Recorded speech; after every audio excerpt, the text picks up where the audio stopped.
Sing.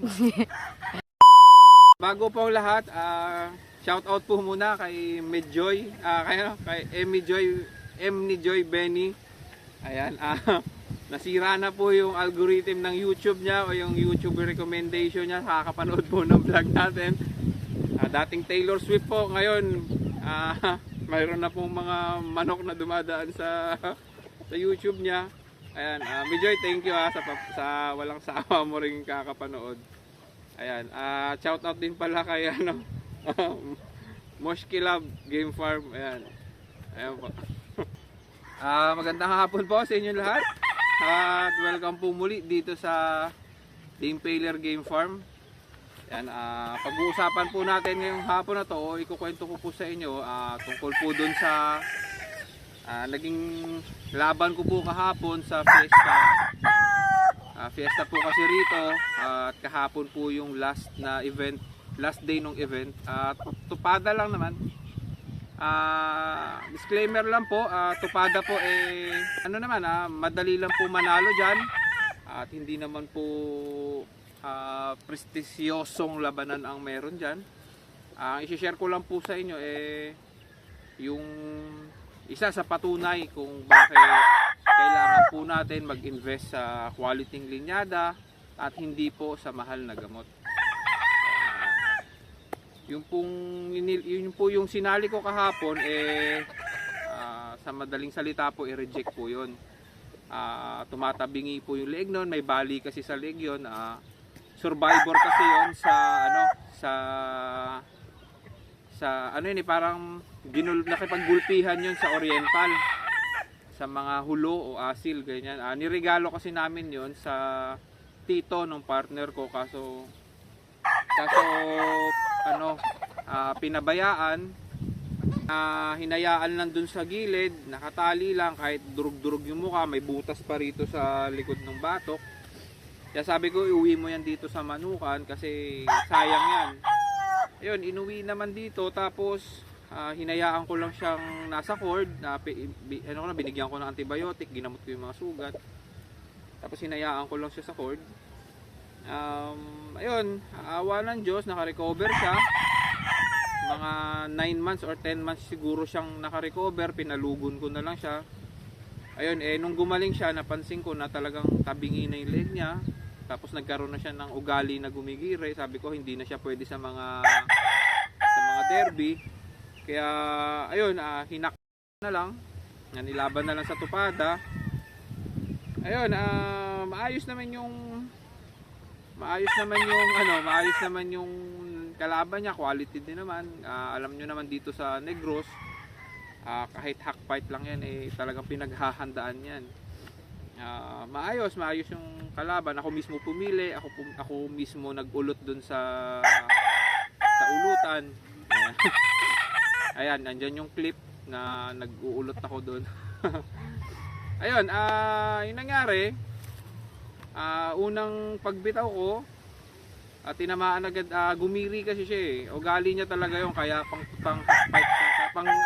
pang tupada lang talaga yung ugali nun, hindi pwede yun sa mga derby.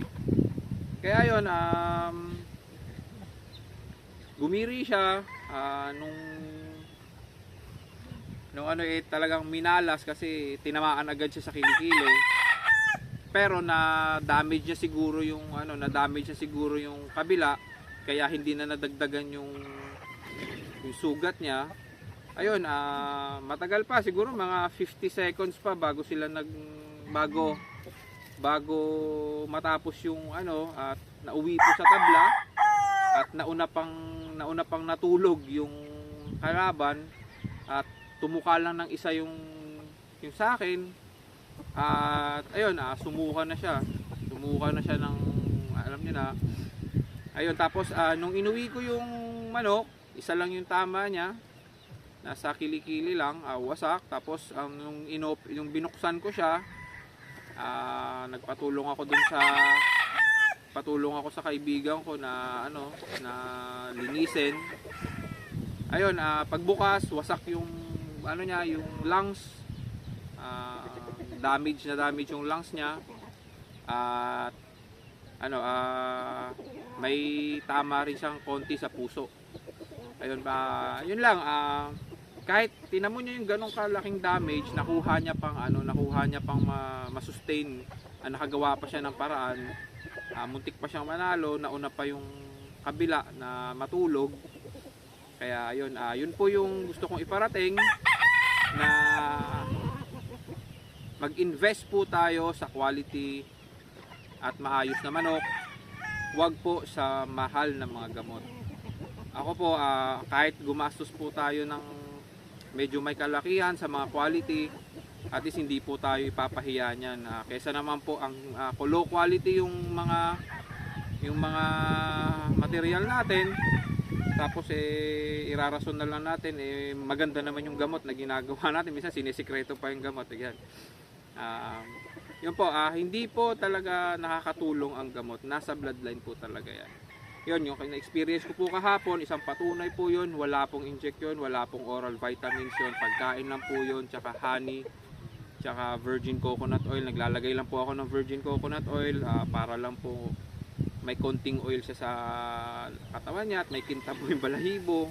At siguro dagdag na rin sa play ng mga joint niya. Ayun, yun lang po yung binibigay ko doon. On time na pakain lang po, malinis na tubig. Ayan, regular na spar. Ayan, yun po yung tama niya, yun po yung damage niya, baga, tsaka konting chop ng ng sa puso po niya. Pero nagawa niya pong tumagal. Muntik pa siyang manalo, nakatukala siya ng isa, tapos sumuka na siya.